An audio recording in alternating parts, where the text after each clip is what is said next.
Teröristên PKK di sala 1987 da li navçeya Mehserta Mêrdînê 3 kes şehîd kiribûn ji bo bibîranîna şehîdan merasîm hat kirin.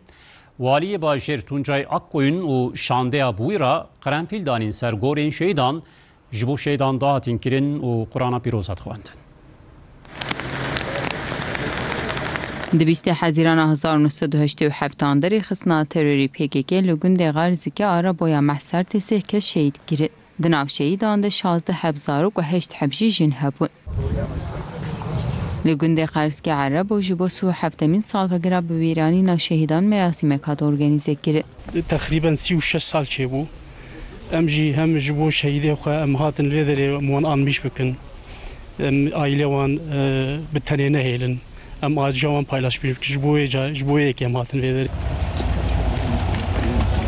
Waliyê Mêrdînê Tuncay Akkoyun rayedarên Bajêr û xizm û nasên şehîdan beşdarî merasîmê bûn.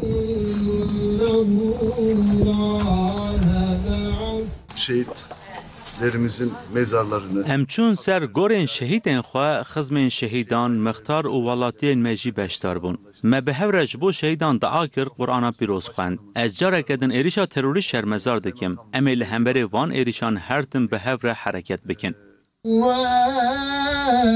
Xizm û aqrebayên şehîdan behsa wan rojan kirin û gelek hestiyar bûn. Rahmet xwe dêl wan be tevê ew canê xwe dan ser vatanê xwe, ser toplumê xwe, ser erdê xwe û geçît nedan ji bo terore. Gu ne gawir bûna û ne Hristiyan bûna û ne Ermenî bûna. Ew zarokê biçûçik di pêçekê dikuştin. Ya hadê em suçtî hadê ew heywan çikirin cayîr wan yaqmiş kirin.